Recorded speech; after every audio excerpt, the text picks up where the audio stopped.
Welcome one and all to my channel Sermon Time here at Christmas. I sincerely hope your holiday is full of happy memories and good times, and especially as they are found in Jesus. I'm your host, Pastor Tony, and my message today is entitled, The Angel from Christmas Past.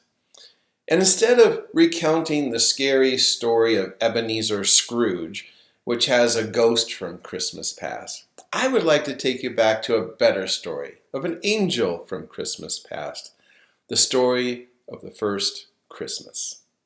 Almost a year ago, a Seventh-day Adventist pastor shared a story of the gift that nobody wanted. The occasion was experienced by a single mother who had 7 children, 4 boys and 3 girls. It was Christmas, and the poor lady scrimped and saved in order to drum up enough money to buy each of her children one gift. I know what this is like myself, growing up in a home with 9 children and 1 income. Us kids always wondered how it was there was enough money in our family budget to get even one gift each. It was an annual miracle as far as we were concerned. Well, on Christmas morning, the children gathered around the tree with their mother with excited anticipation to see what it was they had received. As each one opened their present, they learned 2 things. 1, they had all received exactly the same gift. And 2, the gift was the little booklet, Steps to Christ. None of the children had anything to say. They were speechless because, well, it wasn't what they had expected at all.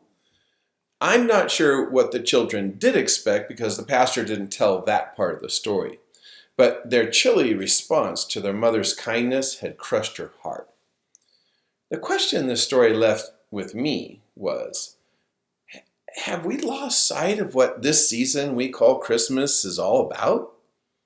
I was listening to the radio the other day, a program about the variety of songs we enjoy around Christmas time. The music specialist shared an example of happy Christmas songs and romantic Christmas songs and sad Christmas songs and scary Christmas songs. And, well, at that point, I lost track of the rest of the radio program because I got hung up on scary Christmas songs.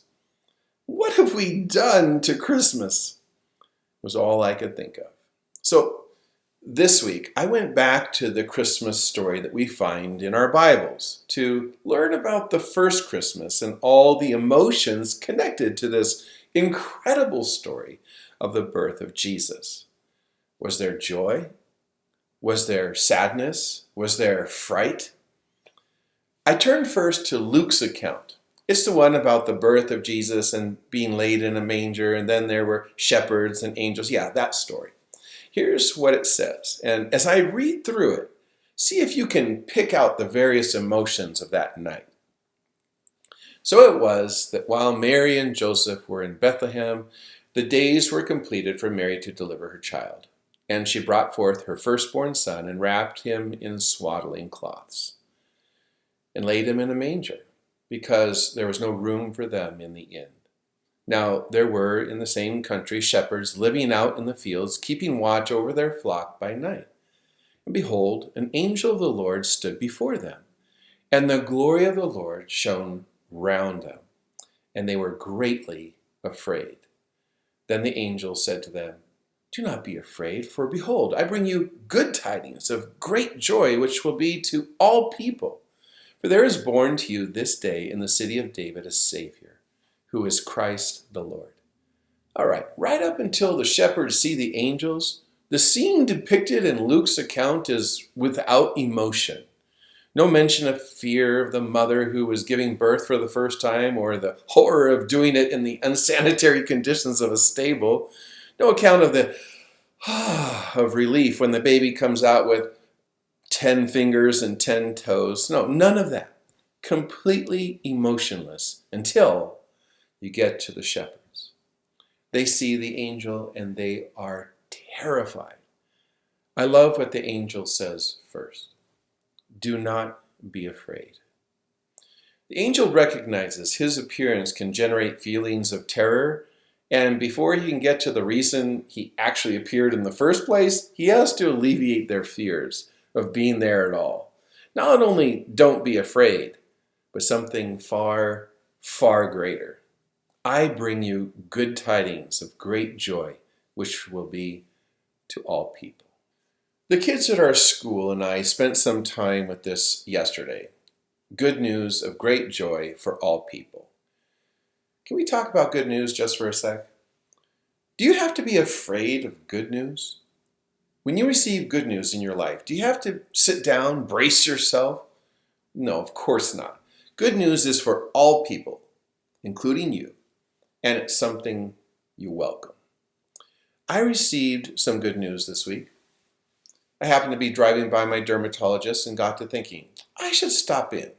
I had had an exam a while back and they had some images taken of a painful lump that I had on my rib cage.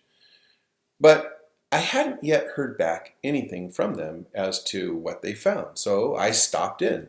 And they told me they had left a message for me a few days before to call in for my results and scheduling a follow-up visit. Well, none of this made me feel good. The nurse told me I had a benign subcutaneous lipoma. I picked up on the word benign, which sounded good, but it took a while to decipher the rest of her Latin. She didn't take the moment the angel had with the angels to make sure I was okay with the news.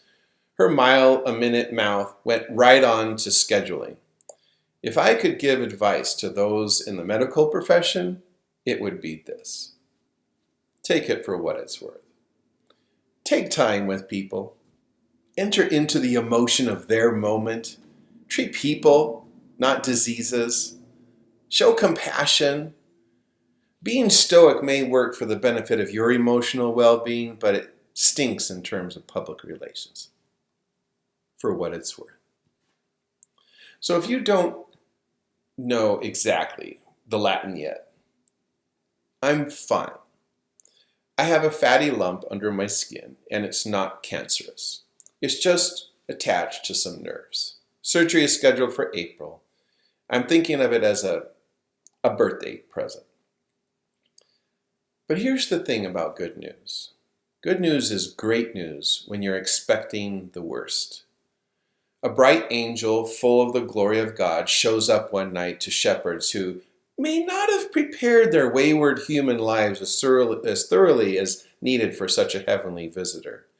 They freaked out, but the angel was there on a happy errand. He calms their fears and then shares with them incredibly fantastic news.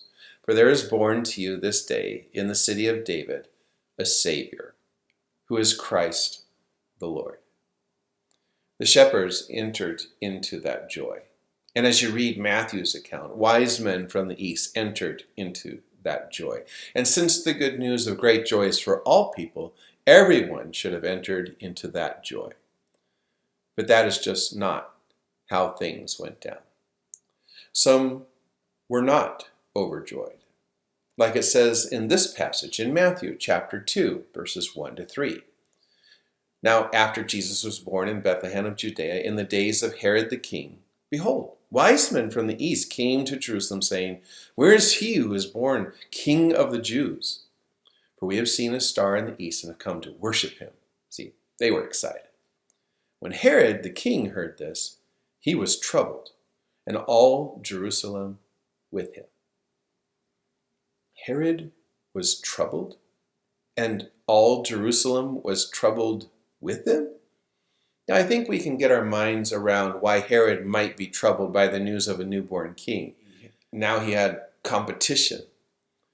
Herod had murdered people to get to his throne.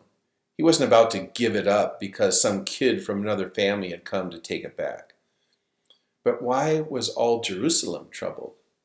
And to be honest with you, I don't actually know.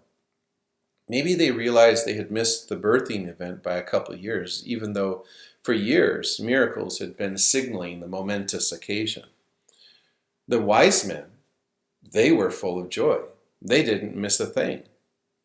Matthew 2, verses 9 to 11 continues. When they heard the king, they departed, and behold, the star which they had seen in the east, went before them, till it came and stood over where the young child was. And when they saw the star, they rejoiced with exceedingly great joy. And when they had come into the house, they saw the young child with Mary his mother, and fell down and worshipped him. And when they had opened their treasures, they presented gifts to him, gold, frankincense, and myrrh. The shepherds were happy. The wise men were happy. But Herod, he was troubled. And if you read further into the story, you see just how troubled Herod was. The wise men had gone back home a different way than they had come. And it says, "Then Herod, when he saw that he was deceived by the wise men, was exceedingly angry. And he sent forth and put to death all the male children who were in Bethlehem and all its districts, from 2 years old and under, according to the time which he had determined from the wise men." Herod wasn't just troubled, he was exceedingly angry about a baby being born in a stable of Bethlehem. So angry, in fact, he sent his troops to kill all the young lads of that town 2 years and under. And this brings us to another group of people who weren't happy around the first Christmas. The parents and family members who lost their boys. Then was fulfilled what was spoken by Jeremiah the prophet, saying, "A voice was heard in Ramah, lamentation, weeping, and great mourning.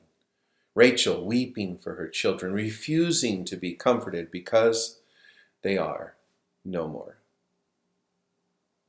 If I lost my child, I know that would make me very, very sad. So maybe after all, it's appropriate to have happy songs and sad songs and scary songs at Christmas. Those were the types of emotions that accompanied the first Christmas long, long ago. But what about this thing the angel said? Good news, great joy for all people. It seems it wasn't that way for Herod or the Jerusalemites or the mothers and fathers of Bethlehem. Why didn't they get joy? Bad things happened. Sad things happened. And here I think it's important to realize there is bad news in our world. Sad, bad, scary stuff. But it's also important to realize there is good news, even great news in our world too.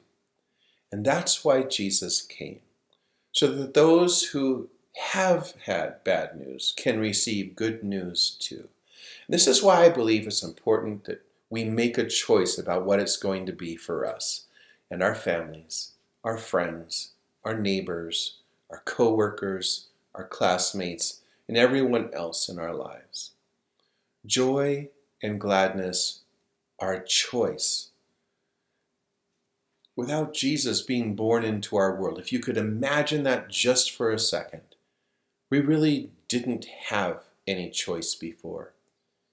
But it's because of him, because he was born unto us, given unto us, that we have a chance to be happy again after receiving so much bad news that came before.